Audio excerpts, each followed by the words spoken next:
The edge of your backyard is the one piece of the natural world you believe you completely control. You mow the grass, you put up a wooden fence, you string up patio lights, let the dog out off the leash at midnight. And you do not think, not even once, about what might be standing just beyond the tree line, watching the porch light catch the rain. There is a deep, familiar softness to the American suburb and the rural roots that connect our towns. It is a landscape that feels tamed, settled, and definitively conquered. But that softness is a kind of camouflage, and the safety you feel is based on a historical illusion. Most people do not realize that we built our modern world during a very brief, highly unnatural pause in the American food chain. 100 years ago, logging, trapping, and state-sponsored eradication campaigns wiped the apex predators from the eastern forests, the Midwestern plains, and the high mountain passes. The woods went quiet. We laid our concrete and built our neighborhoods in that quiet, assuming it was permanent. But the animals never signed that agreement. The pause is over. The woods are filling up again.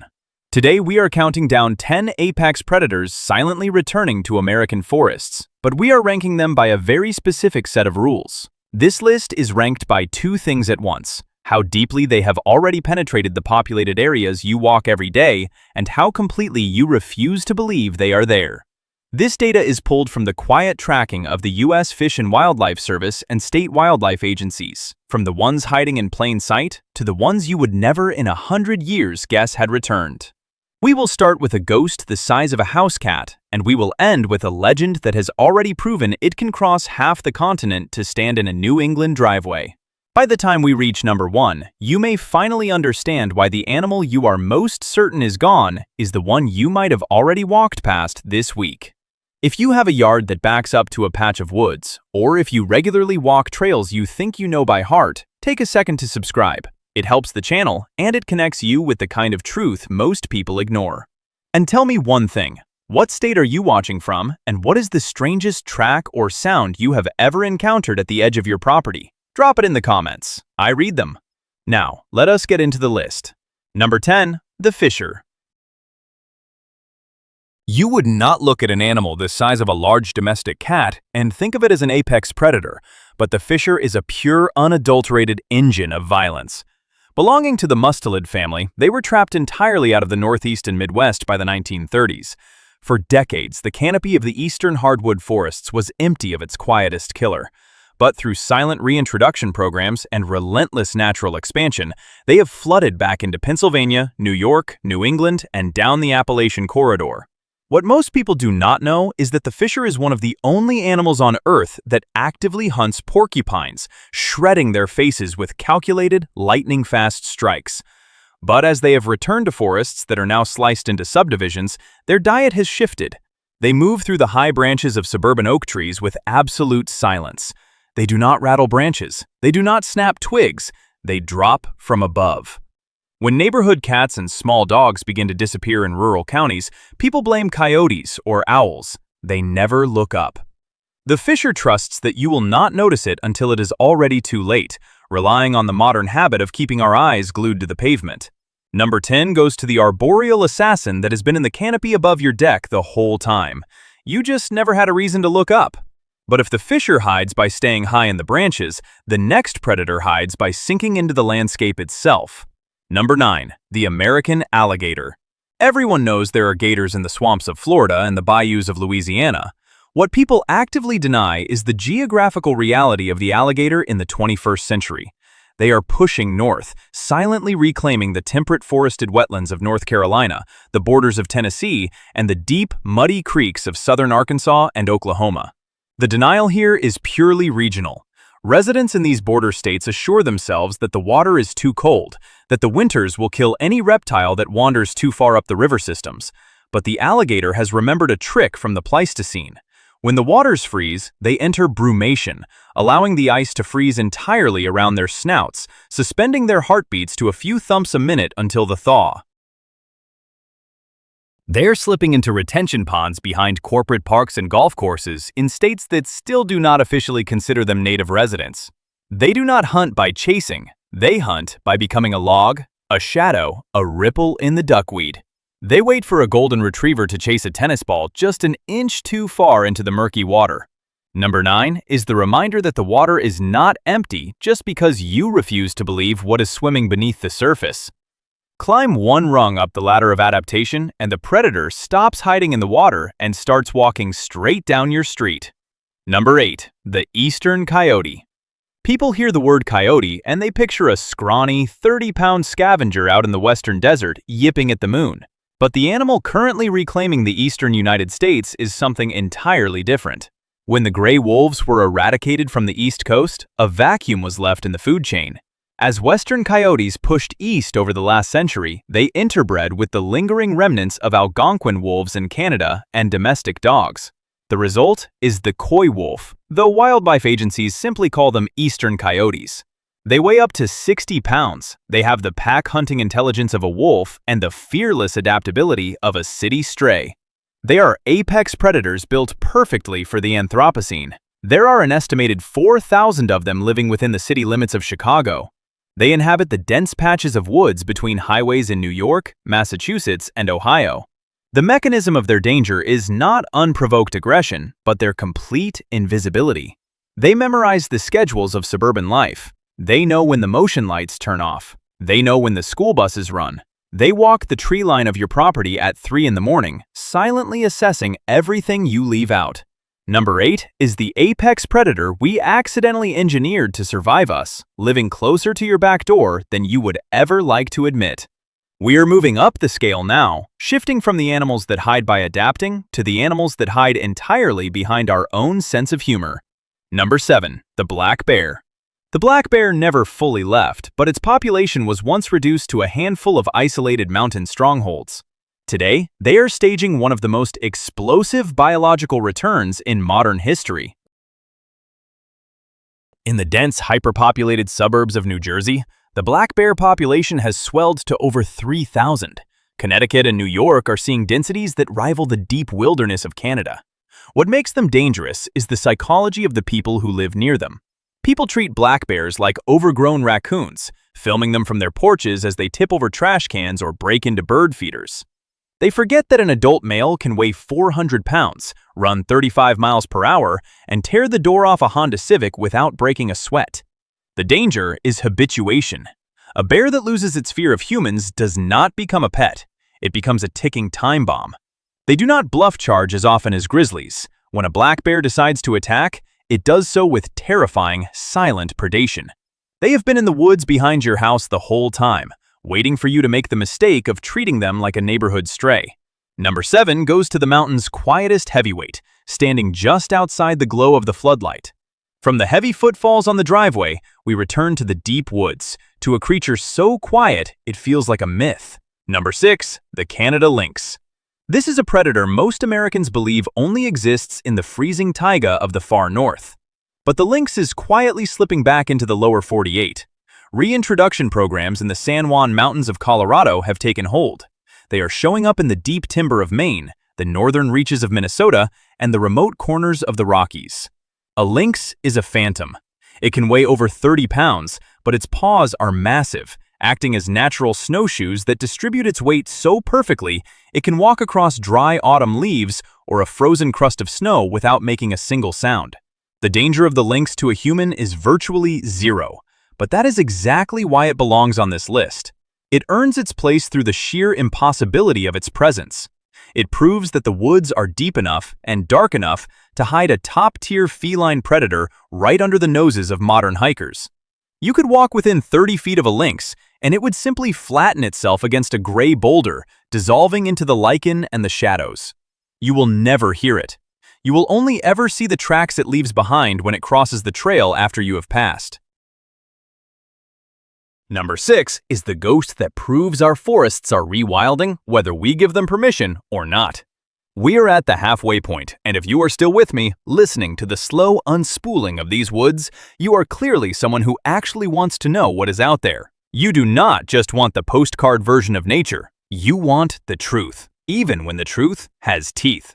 So this is the perfect moment to subscribe and stick around, because the animals from here to number 1 stop being the creatures that merely hide in the brush. The remaining animals on this list are the ones people flat out refuse to believe are real. They are the ones that rewrite the map entirely. Now the animals begin to genuinely surprise people. Number 5. The wolverine.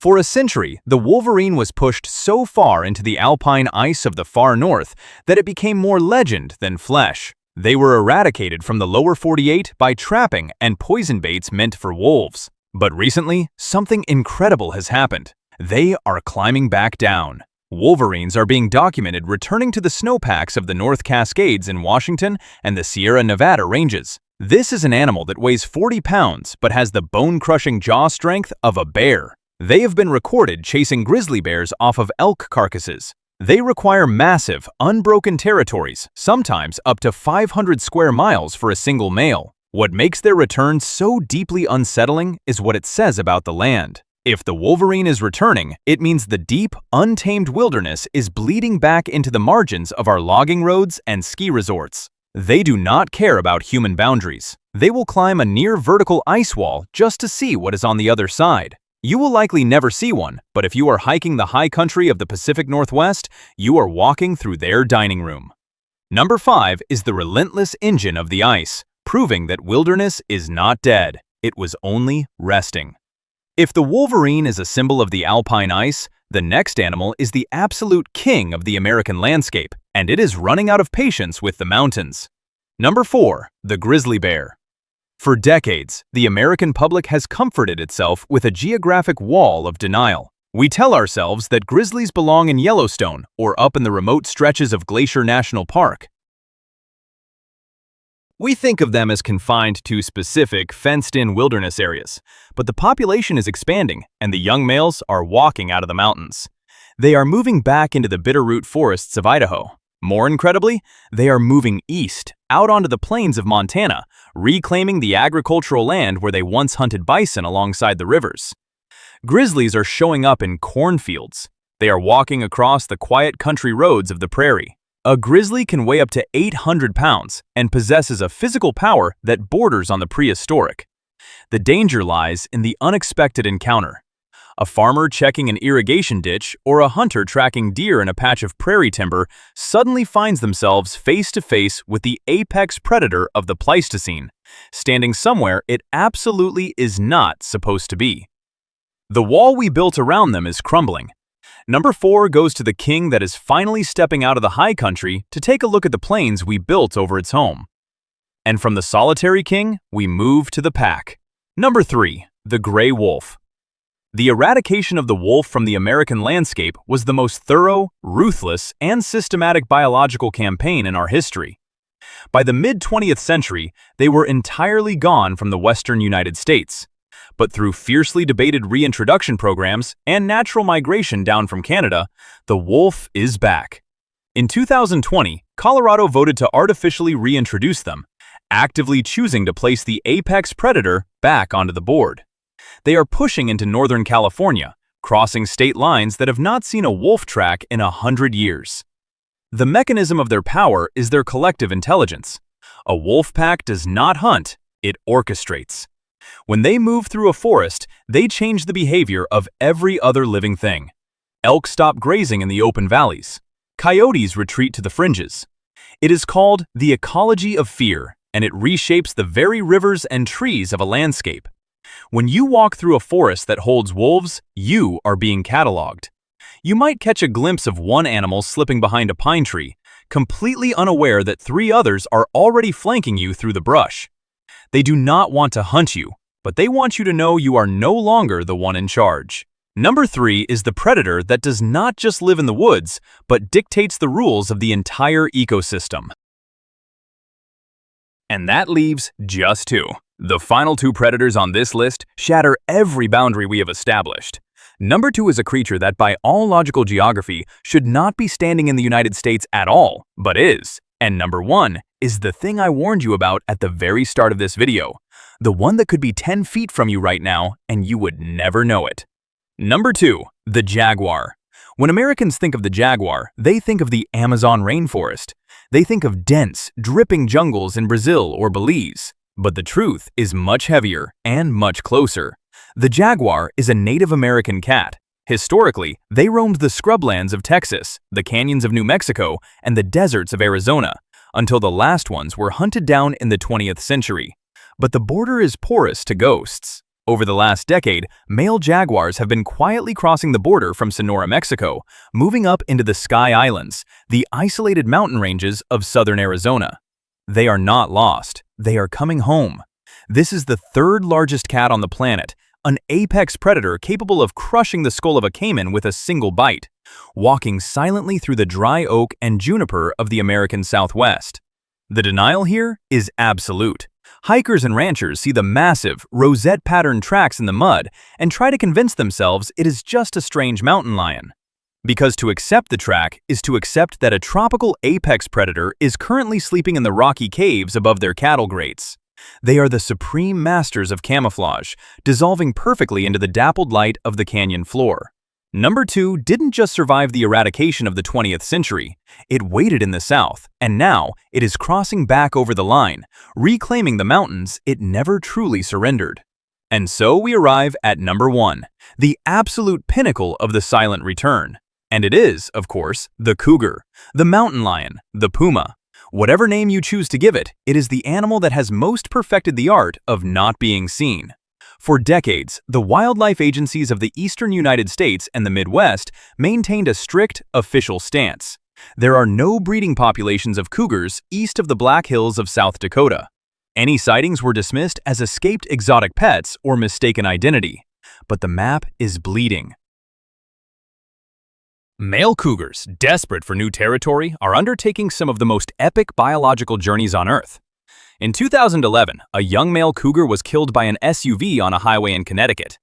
Genetic testing proved it had walked over 1,500 miles from South Dakota, sneaking through the agricultural fields of the Midwest, crossing highways, rivers, and the dense suburbs of New York, entirely unseen, until the moment it died.